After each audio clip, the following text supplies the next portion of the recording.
Hey guys, my name is Isaac Sabor and today we'll be going through the blueprint of doing cold emailing. So you finally decide to start cold emailing. This first step for you would be to understand cold emailing, okay? First of all, cold emailing is an outreach method, okay? It's not the same thing as email marketing. Email marketing is more like, putting you through sequences of emails to make you do a certain action, right? It can be upselling, it can be joining a webinar, while cold emailing is only been using for outreach methods, okay? It's basically at the top of the funnel we're talking about right now.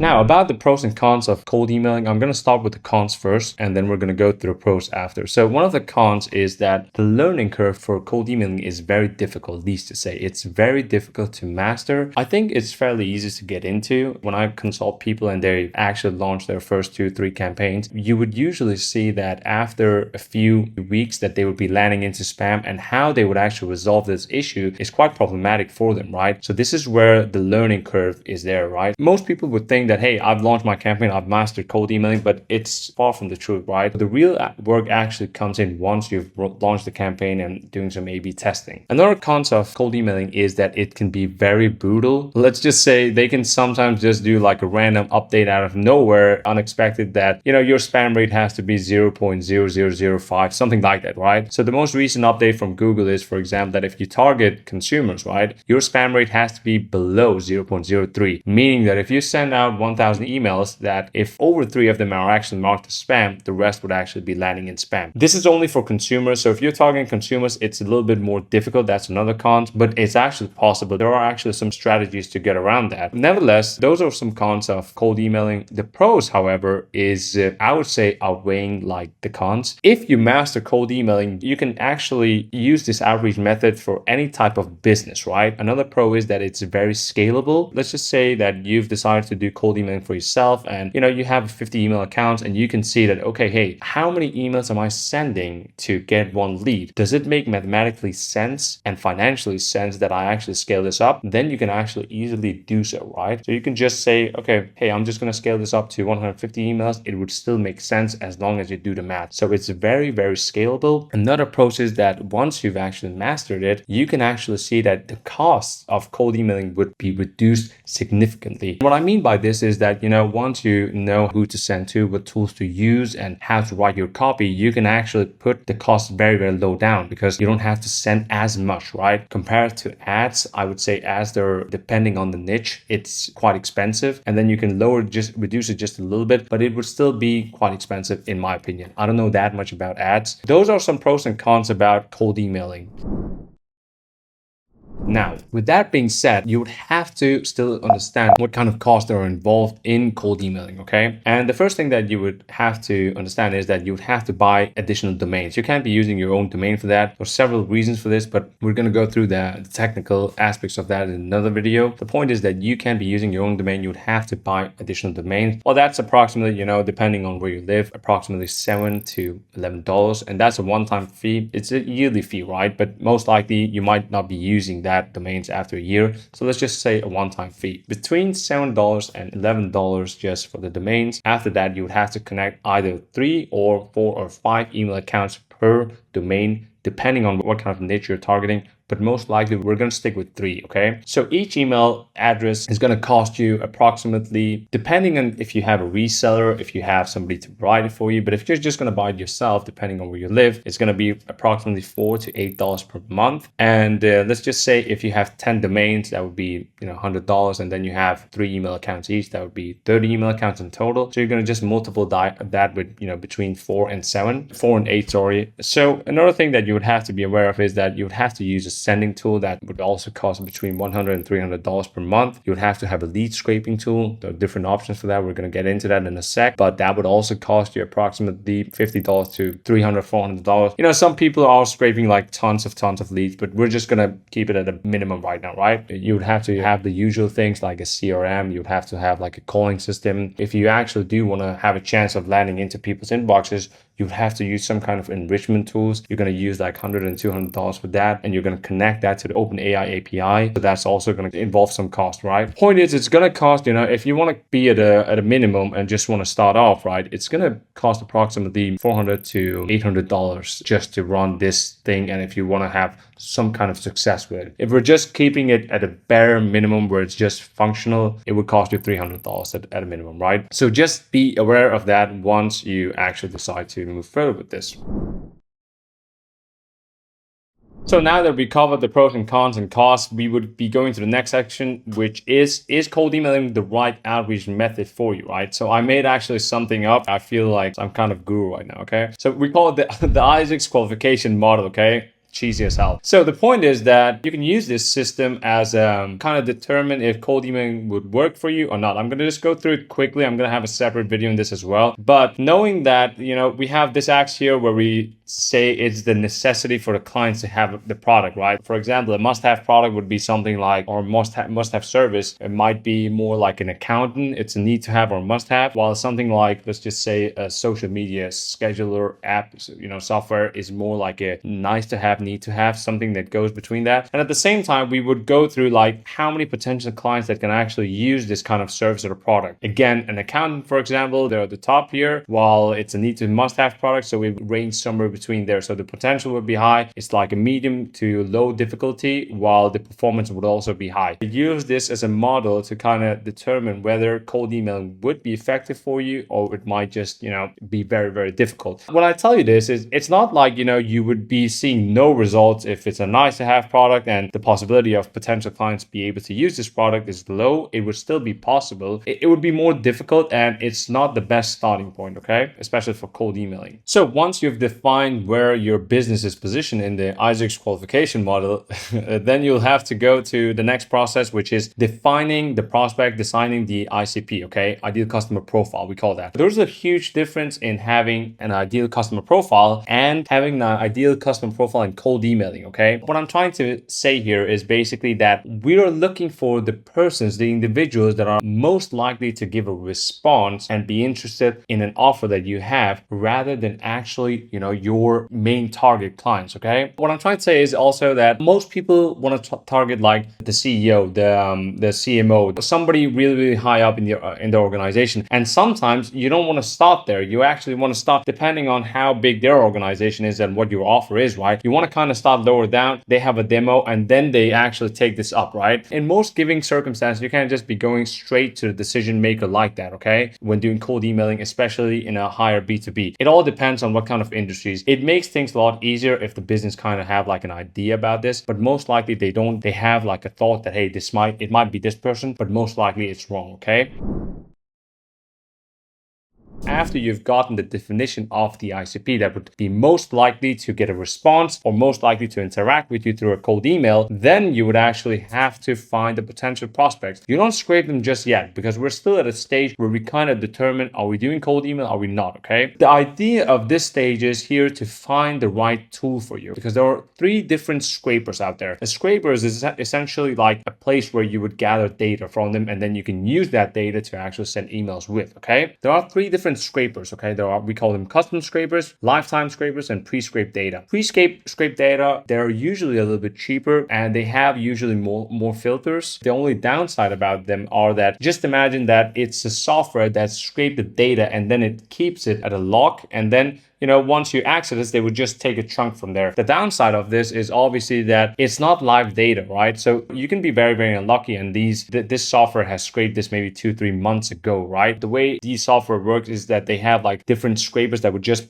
take the data from this and put this into their database, right? And then you would take from this database. So if they haven't updated their database specifically for your niche, right, it would be a little bit problematic. However, it's a very profitable business for them, just saying, okay? So we have the second option, which is lifetime scrapers. I'm not going to go too much into what kind of tools that you can use. There are several tools out there. There's so many out there. There's like EasyBoot, there's Apollo, there's Wizard, there's so many things, but we're going to go in a separate video with what tools to use, because I don't know exactly what kind of niche you're in. I just tell you like the differences and what kind of capabilities they have. So back to the lifetime scrapers. The lifetime scrapers are basically those who are not relying on a database. They would live scrape it for you and put it out. There are some downsides of this as well. It would usually take very very, very long time. And to scale this is a little bit more difficult because you have to kind of plan ahead that, okay, hey, my business requires that I send to this leads tomorrow, but it might take 1.5 day, 2 days for this, right? And then there are something we call the custom scrapers. These are the best, but they're very, very expensive. That means that you basically have a few developers or a developer to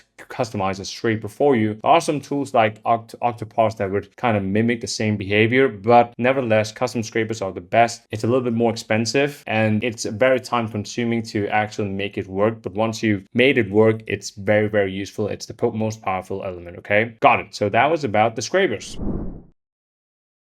So once you found like the right tool, you would have to use a lot of time to go through different and numerous tools, right? Once you found the tools, we would go through the email setup for this, right? So first things first, you would have to buy additional domains. As I mentioned to you previously, you can be using your own domain. We don't want to get that delisted. So you would have to buy additional domains and you can use either Namecheap or GoDaddy for this. And there are a lot of other places that you can buy the domains, but I usually use GoDaddy and Namecheap. So if you're just doing this for yourself, you're not thinking of outsourcing this to VAs and other team members, then you just buy the email accounts after you've bought the domains. But if you want to scale, you would have to connect them to Cloudflare, okay? Cloudflare is like a middle part between like the domain and the emails, okay? I'm gonna get into this. So basically, let's just say if you've decided that, hey, okay, I can see that this is actually working out. I'm gonna scale this. I bought the domains with Namecheap, and you don't want to give access to the VAs, if you don't feel comfortable about it, because they can actually mess some things up in the back end from a domain perspective. So you want to use Cloudflare as a middle part so they can get access to Cloudflare, because at the end of the day, it's still Namecheap that has like the primary access, okay? They can just redirect the name service and that would be it, and they don't have access anymore, okay? If you plan on scaling, connect them to Cloudflare. It's not that hard. You just go in and basically create multiple domains and that's basically it, okay? And it's completely for free. So after you've connected them to Cloudflare, or you've just decided that this is a step that I don't need to do because I don't plan on scaling this, then you would have to buy the email account. So you would either use Microsoft Outlook for this or Google Workspace. There are some other tools out there. There are some other reputable email providers out there like Titan Email, and there's so many out there. I've been using tons of them, and the problem is that they're just not working that great. You're going to stick with Microsoft Outlook and Google Workspace, and most likely it's going to work better if you have both of them, because your sending tool, the one that we might use, might be able to optimize the deliverability by doing something we call provider matching, right? For example, in an Outlook to an Outlook, it actually performs a little bit better, while a Google Workspace to a Google Workspace works actually a little bit better. So it can actually differentiate between, okay, hey, we're sending out to this Outlook email, we're going to use our Microsoft Outlook account. So if I were you, stay on the safe side, use Microsoft Outlook, Google Workspace. Do not fall for all of these email tools out there who would like buy the email accounts for you. It's just going to be from a shared IP address and it's not going to work that great. You're going to notice like, after a month, they're just not going to perform that well. So buy the email accounts, now connect the email accounts and set the DKIM, DMARC, and SPF up. There are a lot of videos into how to do that. It's just going through a process over and over again. It's a boring process, but just search this up. It should be actually straightforward, and you would have to do it now. It used to be like, a mandatory thing, to increase the deliverability. Most people did it, but now you would have to go through it. You have to do this. Otherwise you won't actually be landing into anybody's inbox, right? Now it's up to you whether you want to wait 2 weeks or you actually want to connect them immediately to sending software. When I'm saying waiting 2 weeks, I'm not talking about warming them up. You have to wait 2 weeks, okay? Based on some of the studies that I did, and based off if I compare like many campaigns that I run over like the course of sending like over 100 million emails, it worked a little bit better to wait 2 weeks. I think the deliverability was slightly higher, and I can't actually come with the reason why. So bear with me on this one. If you wait 2 weeks, without actually touching them at all, it actually turned out to work a little bit better. The reply rate the first 2 months was actually, I would say it was like 40 to 45% higher. Now, it's up to you whether you want to go with this option or not. Most people, they're kind of hesitant. They're like, I don't want to wait for this. So let me just connect this to an email sending software, okay?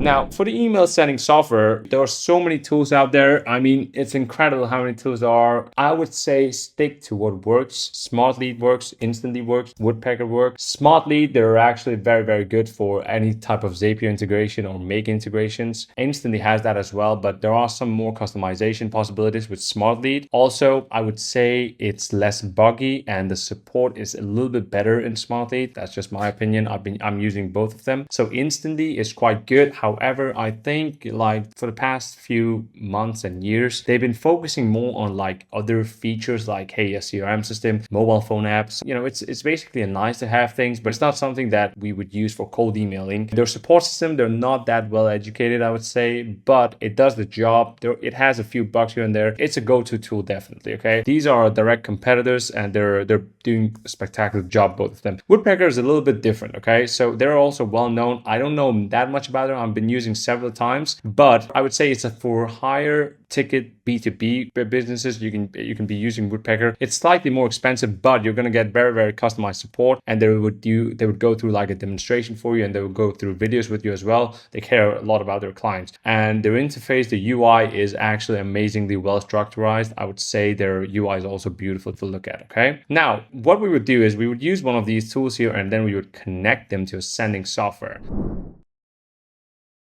Now on to another flow, which is use a lead tool. So back to this flow where you kind of know, right, that we have to use these tools here. So whatever tool you found, it can be Apollo, it can be Wizard, it can be Prospeo, it can be, using Clay's inbound thing. I'm going to get a lot more into tools in another video. This is just giving like an overview.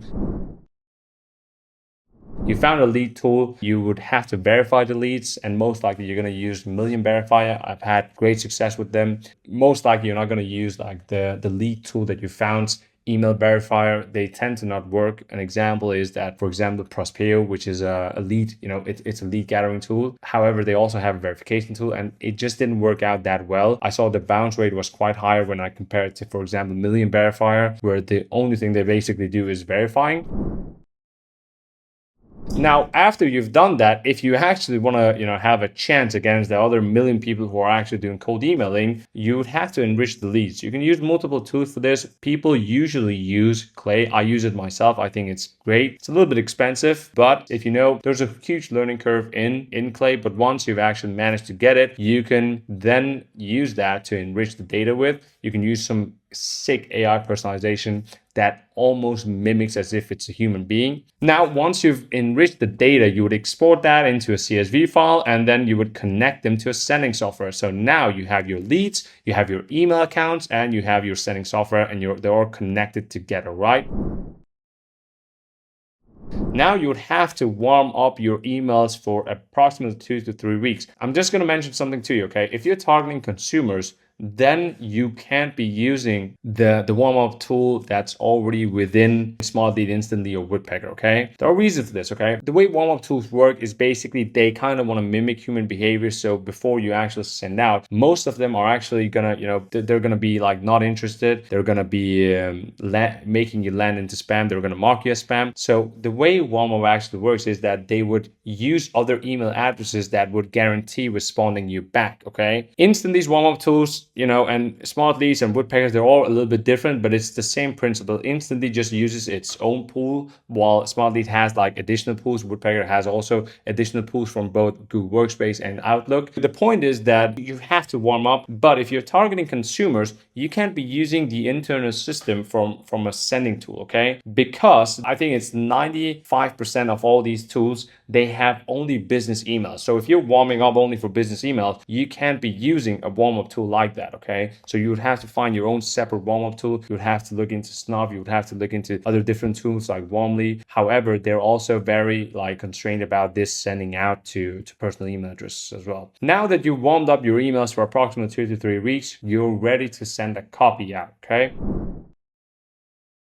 So the copy is determining your success rate as well as every other step here, okay? There are like several rules to the copy. We usually go with like the AAA rule. It works quite well in most industries. Some industries are better off with other kind of, strategies. But the AAA rule is basically, attention, authority, ask. Basically, you would try to catch their attention with some kind of enrichment. Usually you would use like some kind of personalization. There are so many strategies into this. I'm not that huge fan of like, hey, just personalizing just to personalize, right? It doesn't make sense. Like, hey, I saw that you lived in California, right? So just because we have that option to personalize that, we're not just going to use that, okay? It's going to be very specific to what is it exactly our offer is. That's how we would catch their attention. More into this in another video. And also we would somehow try to gain their trust by showing some kind of authority. We've helped some different clients just like you. We've had another case study. We know about your industry. We know what your pain points, something like that. That's for the authority. And the ask is usually going to be very subtle. Now, I'm telling you, you're not going to have success with this if your ask is going to be something like, hey, you know what? Are you ready to sign up tomorrow? I can guarantee you, no matter how cheap your product is, they're not going to do it, okay? They're very skeptical. So you have to spark some kind of interest, right? You have to give them what we call like something for free. It can be a report, it can be a demo, it can be, a Loom video, something like that to schedule you into a presentation, okay? Don't go with the sales. You're not trying to sell them. Your entire idea of doing cold outreach is to get them interested, okay? To spark some kind of interest, and then you move on to the sales pipeline, okay? Got it. Basically, yeah, that's it. And then you would start sending. There's like a huge portion on how you would actually use cold emailing in sales as well. What would you do after once you've gotten like an interested prospects? Because there are some things that work better than the others. Golden, just giving you a heads up, usually emailing them back is not the most ideal thing. You would actually call them. Just saying. So one last thing that I do want to mention is that I do know that I'm not going too much in depth with like the individual steps involved in this process. And I just wanted to give you like this kind of overview over cold emailing. So you have like a decent understanding of what is it exactly that you're getting into before you actually dive into this adventure of cold emailing, right? So I'm going to have many separate videos on like what kind of tools to use, how would you set them up, where would you buy your email accounts, do you use a dedicated IP address, or where would you buy your emails from? Because you can actually use some resellers and it would be a lot cheaper. Is Apollo the best tool out there? And many videos to come. And I'm also building like a course where I would go through like every single step detail by detail, where we have like a niche. We would use a business as a case study, and we would go through like the entire sales process as well until the first few deals gets completed. So yeah, like and subscribe if you like this video. More to come. Thank you so very much. We'll be in touch.